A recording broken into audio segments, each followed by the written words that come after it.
As we learned in Unit 1, arguments themselves are not always persuasive. Yeah, that's where rhetoric comes in, right? We use rhetoric and rhetorical techniques to make our arguments persuasive.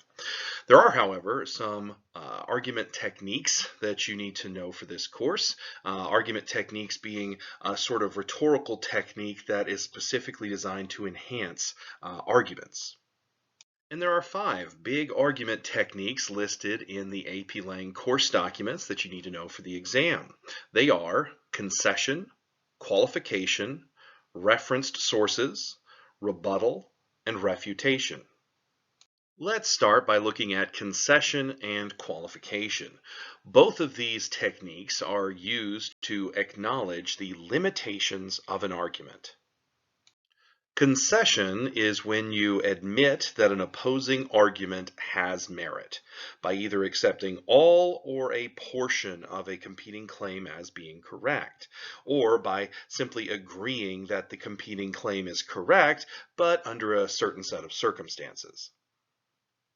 Qualification, we've already discussed. Qualification is when you admit to the limitations of a particular argument by either specifying specific conditions under which a claim is correct or acknowledging the conditions under which a claim is not correct.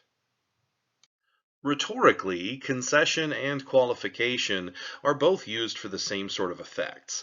They can enhance logos techniques by making an argument more precise and easier to defend. They can also be used to enhance ethos techniques by making the writer appear more fair-minded. Let's go ahead and pause the video at this time to complete the first part of Practice Activity 2.7 on argument limitations. Complete just part A, then resume the video. Okay, let's take a look at these questions, starting with number 1. What is the writer's primary purpose? In other words, what is the writer trying to make her audience think, feel, or do?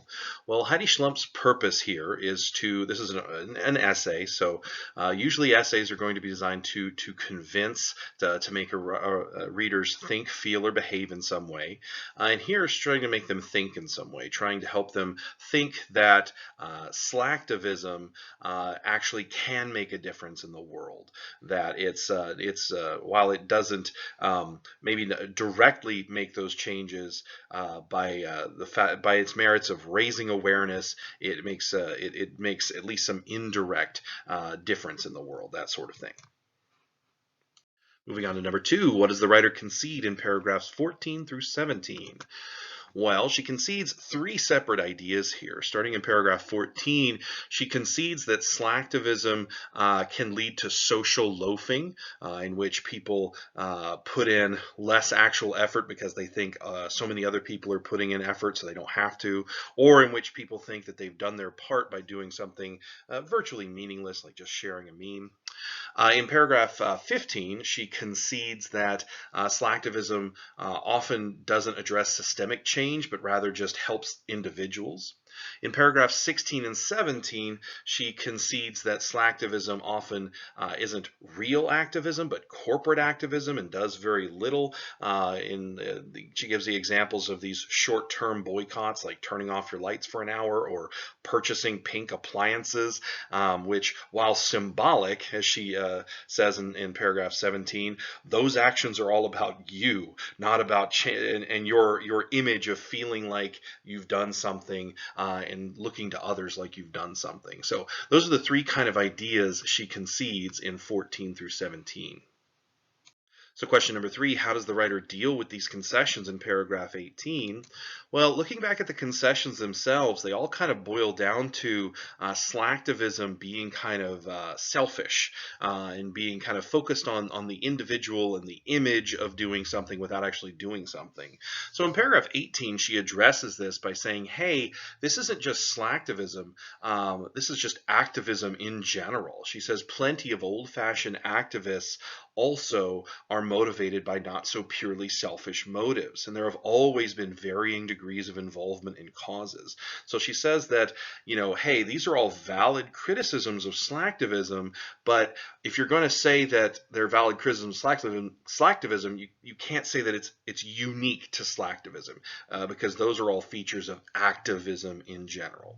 So that's a very careful distinction she needs to make, but it's critical to pointing out, or to achieving her purpose rather, that slacktivism is another effective form of activism, because although it does have flaws, it shares in the same flaws as non internet activism, that sort of thing. Question number 4, what does the writer concede in paragraph 19?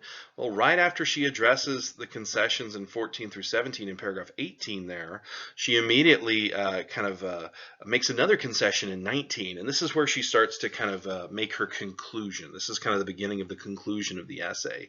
She says, it's true that amassing signatures does not necessarily result in real change, but it may depend on the cause. And then she gives that example of how she had signed a petition to get a person on death row released who ended up being executed by the state nonetheless. So she's kind of conceding there that slacktivism, and really specifically just signing your name to a petition, doesn't always result in real change. Question number 5, what qualifier does the writer use with this concession? So not only does she make another concession in 19, but she actually qualifies it. And that's where she has that but statement there. It's true that amassing signatures does not necessarily result in real change, but it may depend on the cause. So she's qualifying her concession here to help her ultimately get to the point she makes in paragraph 20 when she addresses that concession. Question number 6, how does the writer deal with this concession and qualifier in paragraphs 20 through 21? Well, she addresses kind of the example that she gives about, signing a petition that ultimately didn't, accomplish its goal, right? But in 20 and 21, she says, even though, this form of activism doesn't always accomplish a goal, it can still bring together like-minded people. It can still raise awareness. And while awareness alone doesn't solve problems, she says it's usually a good start. So she acknowledges the shortcomings, and then kind of refutes that or breaks that down by saying that even if it doesn't always work, it can still have, even if it doesn't always achieve its intended goal, it can have other secondary goals of raising awareness and getting more people to support it.